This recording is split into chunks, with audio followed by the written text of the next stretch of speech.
나는 반드시 이 문제를 풀어낼 거야. 풀 수 있는 열쇠가 있을 거야. 개념을 하나만 쓴 게 아니라 여러 개를 섞어서 써놨기 때문이지 하나하나 차근차근 풀어나가다 보면 가능할 거야. 그런데도 안 풀린다 그러면요, 수학적인 다른 방법을 쓰는 거죠. 수학 잘 하고 있나요? 수학을 잘 하고 싶습니다. 그런데 수학 만만치 않아요. 잘하기는커녕 수포자가 곧 될 지경이라면 어떻게 이 난관을 극복할 수 있을까? 오늘은 수학 공부 잘하는 법, 최상위들이 수학을 대하는 태도 세 가지를 알아보려고 합니다. 최상위권 수학 머리 만들기라는 책을 참고로 해서요, 어떻게 하면 수학을 잘 하게 될 수 있을지 그 방법을 함께 나눠보도록 하겠습니다. 수포자들이 많이 생겨나는 반면 수학의 중요성은 점점 올라갑니다. 영어가 절대평가로 바뀐 이후부터 수학과 국어가 대학 입학 시험의 핵심 키라고 해도 과언이 아닐 정도로 중요해지고 있죠. 그래서 수학에 굉장히 심혈을 기울이고 초등 때부터 고등 수학을 푼다든지 이런 식으로 많은 노력을 기울이고 계세요. 하지만 정작 고등학교에서 수학을 잘하는 아이를 만나기는 쉽지 않죠. 수학 잘하는 방법 없을까요? 라고 물으신다면요, 세 가지 방법을 이야기해 드리고 싶습니다. 첫 번째, 문제풀이 수업이나 답지는 과감히 치워버려라. 최상위권들은요, 문제풀이 수업이나 답지에 연연하지 않습니다. 자, 우리 아이들 보통 초등학교 고학년만 해도 수학 학원 생활이 시작이 되죠. 내가 문제를 풀어주는 건 부담스럽고 하루도 빠짐없이 매일 수학 공부를 시키고 켜켜이 잘 쌓아줄 용기가 나지 않아서 엄마표를 과감히 포기를 합니다. 그리고 학원으로 사교육을 향해서 가는 친구들이 많은데요, 학원 보내면 수학 잘하게 될까요? 제가 아는 어떤 친구는요, 학원 수업을 갔다 와서 학원 숙제만 하고 수학 공부는 땡 끝입니다. 그러면 이 아이가 학원을 다니니까 수학을 자연스럽게 잘하게 될까요? 수학 학원에서 선생님은 수학 문제집 개념을 설명하고요, 문제를 풀죠. 아이는 어때요? 이렇게 보고 있습니다. 깜빡깜빡하면서 선생님의 문제풀이 과정을 보죠. 그리고 그 뒤에 예제 문제라든지 비슷한 유형의 문제를 풀기 시작합니다.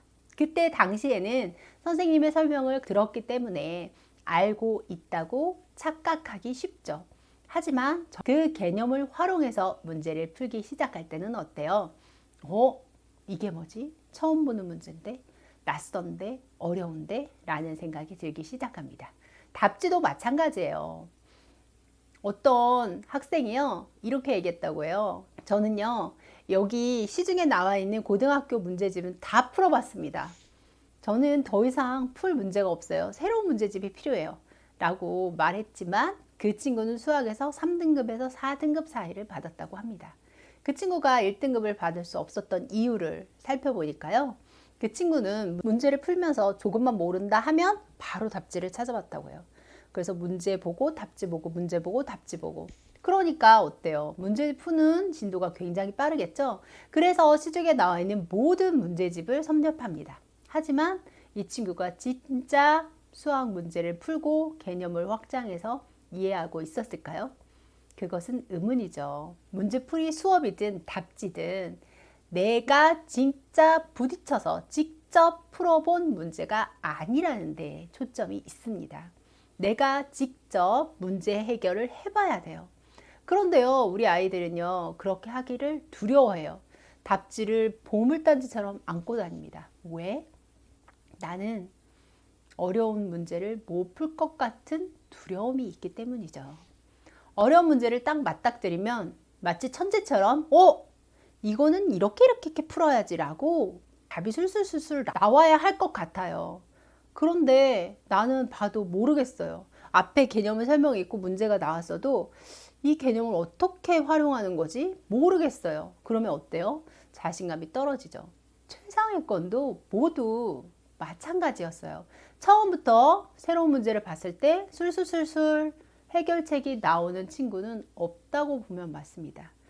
이렇게도 해보고 저렇게도 해보고 하면서 방법을 찾아가는 거예요. 수학은 시험지를 받아보면 알겠지만 이면 공간이 굉장히 많죠. 이렇게도 해보고 저렇게도 해보라는 뜻이에요. 많이 도전을 해서 너만의 방법을 찾아봐라는 뜻이죠.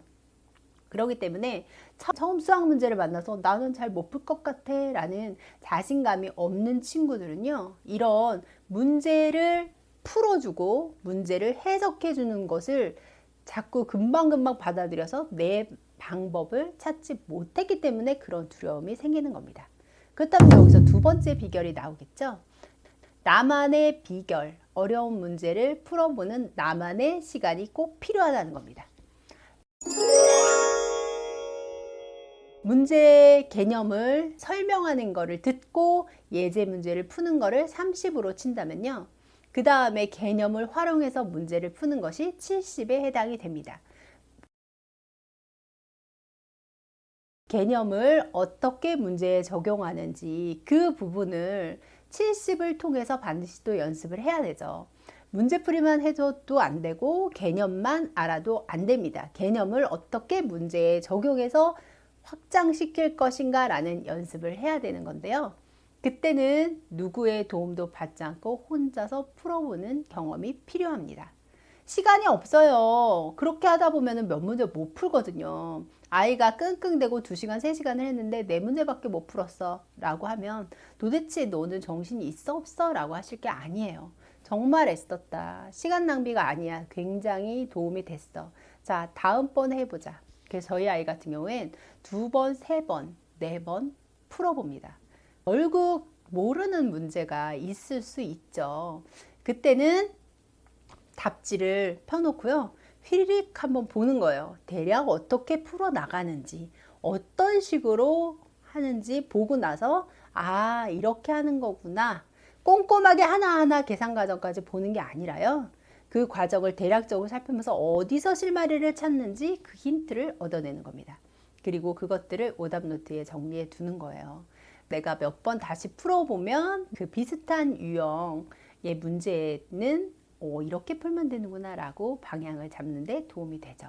그렇게 어려운 문제를 풀어냈던 경험들이 자신감을 갖는 데 도움이 됩니다. 맞아, 내가 그 문제들 여태껏 오답노트에 쓰고 혹은 여러 번 풀어서 풀어냈던 문제들 처음에는 나도 다 몰랐어. 방법을 몰랐는데 한 번, 2번, 3번 하다 보니까 어라? 풀리네?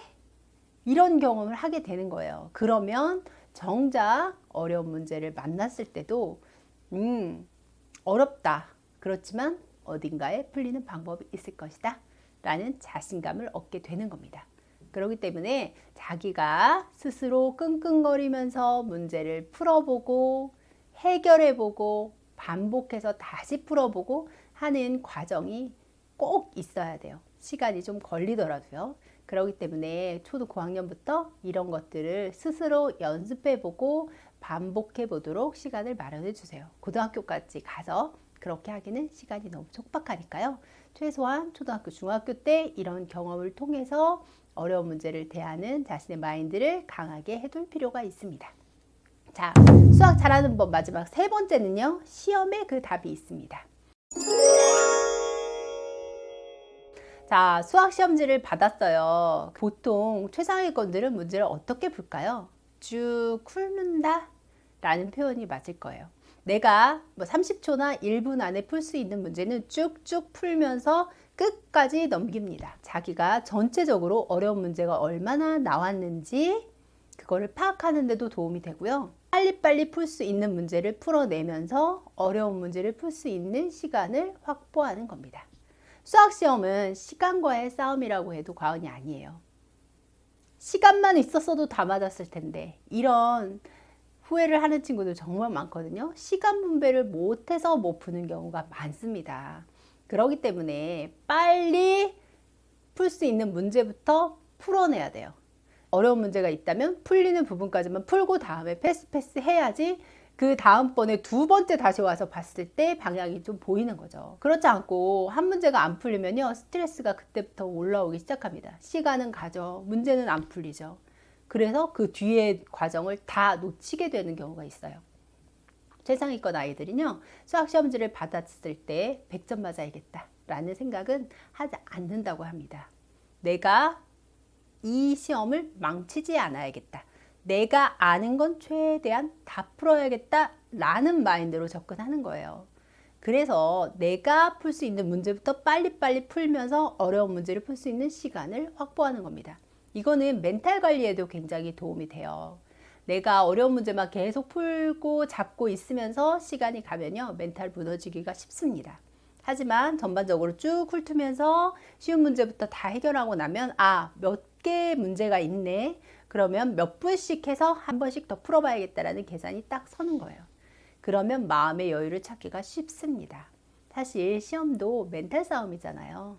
내가 이것을 할 수 있겠다라는 마음이 들어야지 뭔가 승산이 있는 게임이거든요.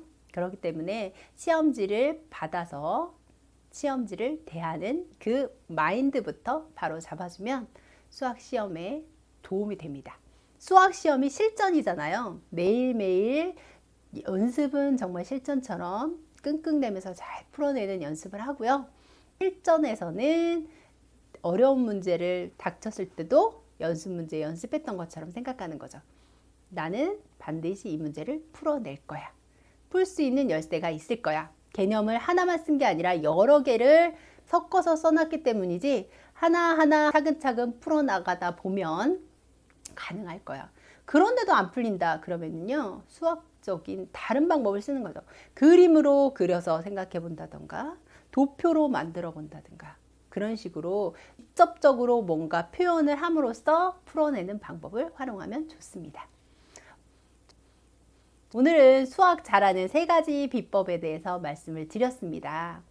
수포자가 되지 않고 수학을 조금이라도 즐기면서 할 수 있는 방법, 초등학교, 중학교 때부터 차분차분히 연습해 나가 보면 좋을 것 같습니다. 중학탐구생활입니다.